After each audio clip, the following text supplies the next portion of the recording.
Hi, thanks for joining us for the Family Plots, Gardening in the Mid-South. I'm Chris Cooper. Compost is nature's fertilizer. Today, we're going to show you how to build a compost pile. Also, fall is a great time to lime your lawn. We'll show you how to lime based on your soil test results. That's just ahead on the Family Plot, Gardening in the Mid-South. Production funding for the Family Plot, Gardening in the Mid-South is provided by the WKNO Production Fund, the WKNO Endowment Fund, and by viewers like you. Thank you.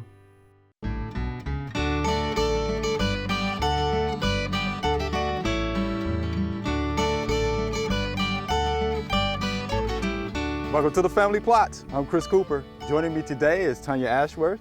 Tonya is our local garden expert, and Mr. D will be joining us later to talk about applying lime. Tonya, glad you're here today. We're going to talk about composting.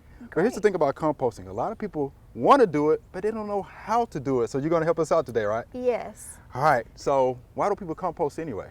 Well, there's different reasons. You can make composting as simple or as complex as you want it to be. Okay.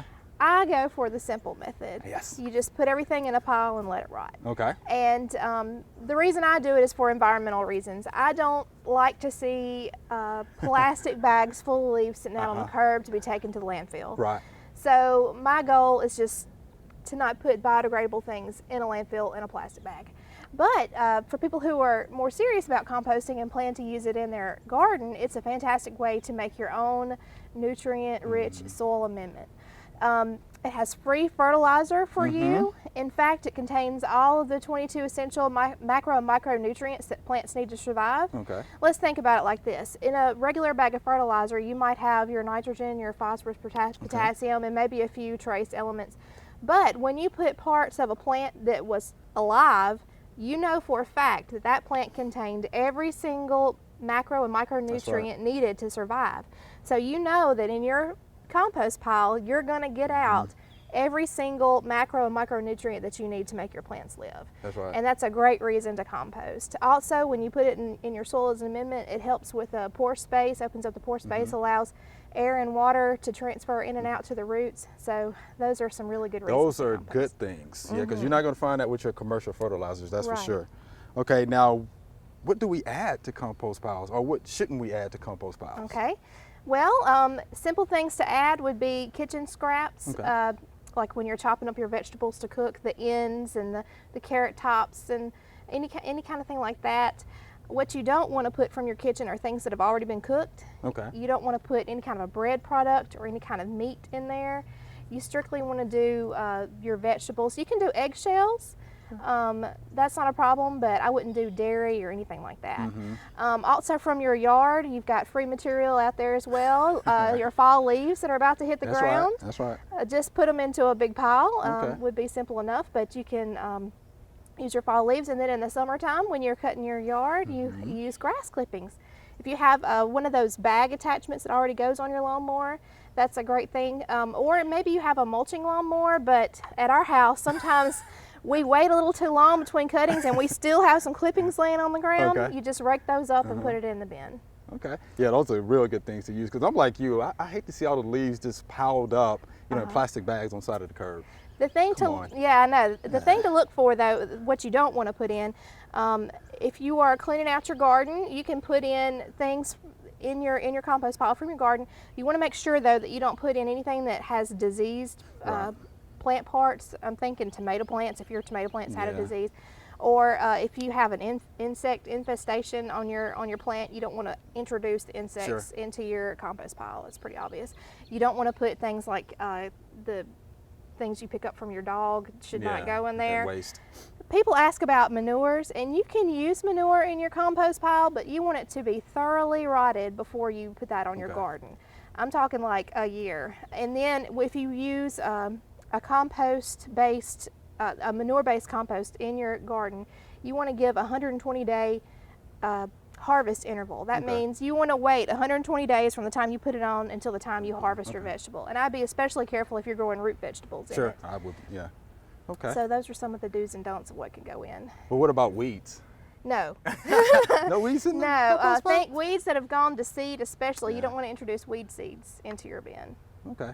Now, how hot do we need to get that compost pile so we can burn up some of those weed seeds and some of these other things you're talking about? Well, if you do get some weed seeds and diseased plant parts in there, you need to get your compost pile to about 131 degrees. Wow. Between 131 and 170 degrees hot is that hot to be able to start killing off some weed seeds. And it depends, I've seen research, it depends on what kind of weed seeds you have. Like different weeds die at different temperatures and lengths of time. So I can't really say it has to be this for this many hours because it just depends, but it needs to be at least 131 degrees for at least 3 days, and then the longer the better. And I can tell you that it can be kind of difficult here to really get a hot compost pile. And the reason is because we get our grass clippings and the things that really heat up your pile seasonally. So it can be a challenge to get your pile hot enough to kill the weed seeds. Okay. All right, you want to get us started? Sure. Let's see how this thing works, Sure. okay? Okay, well here we're going to have a 2-pile system, and this is fantastic because this means that what we get out we can use in our garden. What would happen if we just pile everything in just one big pile and kept adding to the top is all of our good stuff would be on the bottom. We could never get it out. So what we're going to do is build a pile. The ideal pile is going to be 3 feet tall, 3 by 3 by 3. Okay.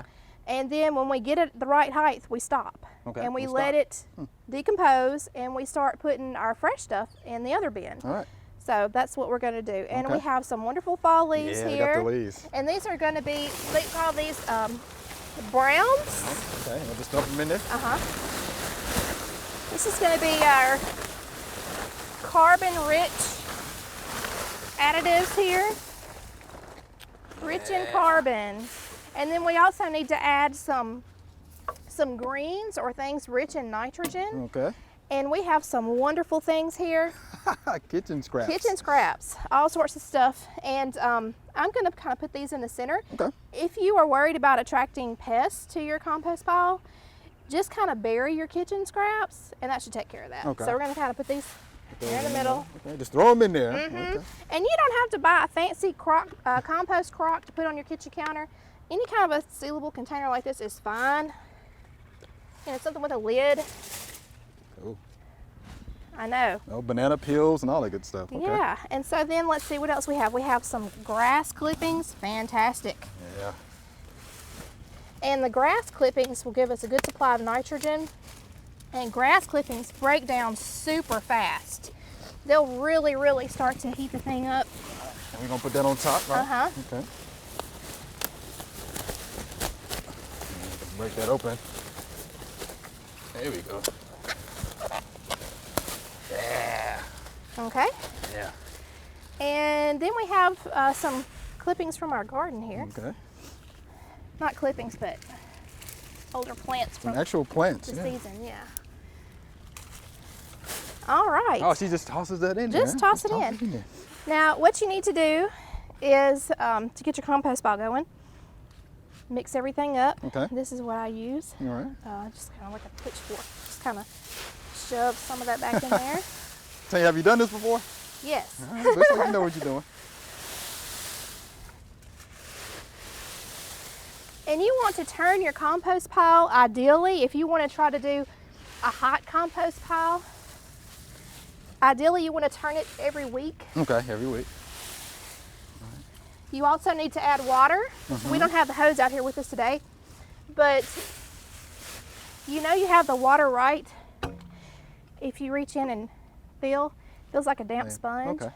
You don't want it soaking wet all the time, but it needs to be a little moist. Okay. Let me ask you this. So how do we know when it's ready, though? Well, your pile is going to shrink a whole lot. Okay. And when it's ready, you aren't going to be able to tell what was a tomato and what was a leaf. It's not going to smell, and it's going to look like just really good potting soil. Look like dirt. All right, that's what we want at the end of the day, right? I got this little gizmo to show you. This is another compost pile turner. When you stick it in, these go like this when you pull it out. The reason you want to turn it is to allow for aeration to get in there. If it's not aerated, you can get yucky smells. You can also get some aeration going by putting a pretty large limb in the center of it to open things up. Just open it up. There's that. And then you can also get a thermometer, Okay. compost thermometer, to stick in there. Of course, ours isn't going to be hot, but it'll tell you low, medium, or hot on there, and the temperature, so you can see if you're getting it hot enough to kill any weed seeds. All right, well, Tonya, we appreciate that demo. We hope, folks really get into composting now. Thank you much. Yeah, thank you. All right.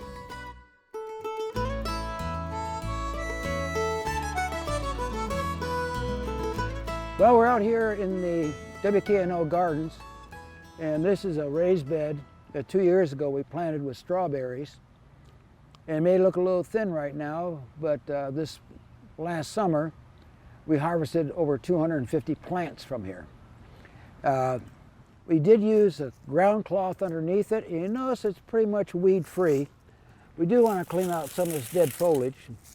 And it's kind of like pansies. They don't look very pretty in the wintertime, but as soon as it starts warming up, they'll take off, and we're going to have a whole bunch of more plants, and even more important, a whole bunch of strawberries. Being that wintertime is coming on real quick, we really don't want to fertilize at this time of the year. But in the spring, when you start seeing new growth, it'd be advantageous to go ahead and apply a balanced fertilizer that contains nitrogen, phosphorus, and potassium, the three basic numbers for fertilizer. All right, Mr. D, we're going to talk about applying lime. So what is lime? Actually, what we apply on our yards is limestone. Lime is a derivative of limestone. When you heat limestone, it creates calcium oxide. And when you hydrate it, you create calcium hydroxide, which is also quicklime, which is used in the cement industry. Okay. But limestone is what these lime products are made from. Okay. Limestone is calcium carbonate, very simply. And it comes in several different formulations. The first one that we used for years and years, farmers used, was agricultural ground limestone. Later they came out with dolomitic limestone, which is agricultural ground limestone with magnesium in it, which is really, really good if you need magnesium in your soil. And most of the time we do need small amounts of magnesium, and so dolomitic agricultural ground limestone is a real good product. Pelletized lime is very popular with homeowners. Oh, yes, it is. And the reason is, if you've ever tried to scatter agricultural ground limestone, you can understand that it's kind of difficult to work with. And let me get a little bit out here. It's real fine stuff. Yeah, and I'll show you what I'm talking about here. Let's see here. And in the back end of your pickup truck, or in that spreader right there, it's so fine, some of it is so fine that it will actually clog the spreader up. So the pelletized lime is a lot easier to spread with spreaders.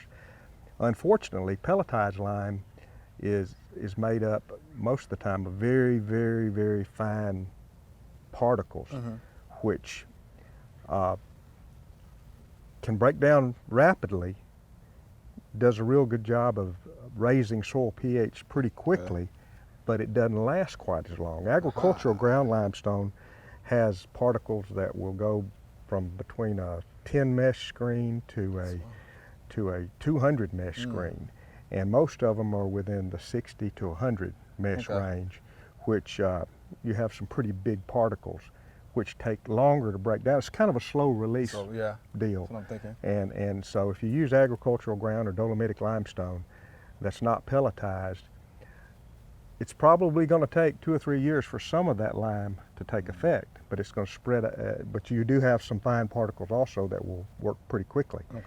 With the pelletized lime, you probably need to check your soil a little bit, quicker than 3 years down the road. You probably need to check it in 2 years, because it may raise your pH quicker and higher than you expected it to a little bit, and then, kind of fizzle out, at the end of that 2 or 3 year period. Okay. Well, look, so we get our soil test results back from the lab, Miss Debbie. Got one right here. And she tells us we need to add lime. So where do we go from there? And you can see here, it's 1.5 pounds per 100 square feet. The pH, water pH, is what you look for. Right. And it's 5.9, which is not really too acid. Not too bad. You like most of our vegetable crops in Bermuda grass, you want it between 6.5, 6.2 to 6.5. So the recommendation is 1.5 pounds per 100 square feet. Well, I understand we've got about a 4,000 square foot Mm-hmm. area here that we're going to need to be applying lime to. And this is where the soil test was taken. Okay. And so to figure that out, 1.5 pounds per 100 square feet, we'll get it to the 1,000 square foot range, is 10.5 pounds. Mm-hmm. And then it's 4,000 square feet, multiply that times 4, so it's 42 pounds. 42 pounds. Of lime is limestone is what we need to put out right Okay. here. And that's really handy because this pelletized limestone that we have here came in a 40-pound bag. So Okay, it's so just it's almost right perfect. on There'll be no waste. You want to have one of these sitting in your garage for the next 10 years like I did with that. All right, so you're going to demo how we're going to spread our limestone, right? That's right. Okay. And before I do that, Okay. what I like to do with a spreader, and this is with fertilizer or with lime, I like to start with a low rate, because the worst thing you can do is pour a bag of fertilizer or lime in a spreader like this and get about 1/4 of the area covered and you're out of, I you've knew used you were up gonna say all the that, yeah. recommended rates. So Uh-huh. you've got a really, really high rate in some areas and nothing over here Right. where you need it. That's smart, though. So I try to put a half out at one application going in one direction, Okay. and the other half going directly, 90 degrees, different direction. Okay. So let's go ahead and go with this, and I'm gonna Okay, set this right here. I guess I'm gonna set this on about 5. I really don't have a clue. I don't know how, so I'm gonna go low rather than high. And that's got that open about 1/3, Okay, yeah, 30% that's those good. openings there. Okay. All right. Now, is that your old trusty spreader right there? Mm-hmm. Little trusty pocket knife here And you're parking that? that all farm boys had when I was growing up, and used to carry them to school. You had to have a pocket knife with you. And can't do that nowadays. No.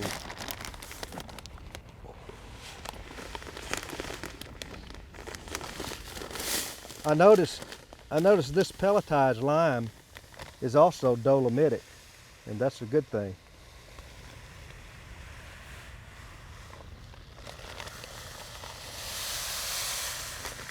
Okay, we're moving right now, so let me turn that yeah, off. I let's notice come I'm down. going down. Okay, I'm going to start going long ways, and I'll get a feel for how far it's spreading. I think it probably throws at least a 6 or 8 foot spread. Okay. So I think I'll just walk down the middle first. Ready? That little spot right there got limed really well. It'll be high. So here we go.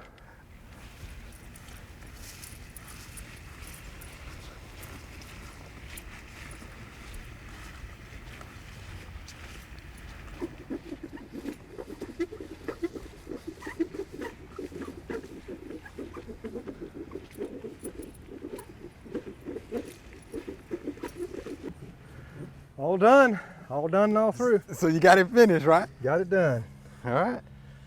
Now, does that need to be watered in or anything, or we let Mother Nature handle that? Mother Nature will take care of that. Okay. I wouldn't worry about it.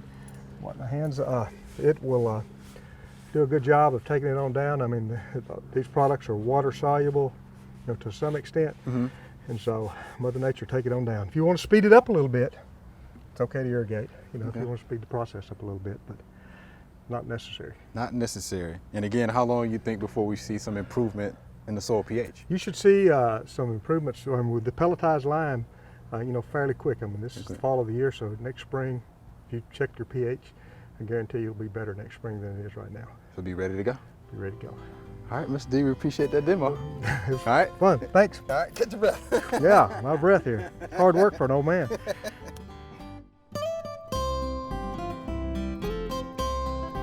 It's important to know about the proper timing to pick peppers.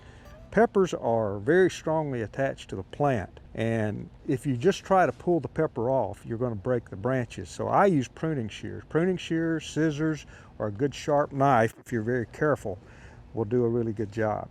Okay, I'm going to pull there's one on this plant that is clearly ready to be harvested. We have a red one down here. The sweetest bell peppers are red. The green bell peppers are the least sweet bell peppers. They're all good, depending on how you like bell peppers. I'll leave a little bit of stem on that one. This pepper is ready, it's sweet, still has a little bit of green left. I could have left it another day or two and I would be okay. So this is the sweetest pepper on this plant. Moving on down, these are beginning to turn a little bit yellow. I'm going to come on down, and it's reached full size. It's not completely red, but it's next sweetest. Peppers are like tomatoes. If you have a cold weather coming, a frost coming, I would pick all of the big peppers off of this plant because they will continue to ripen inside. They won't be quite as good as if they ripen on the plant, or sweeter if it's ripened on the vine, but it's still a really good product.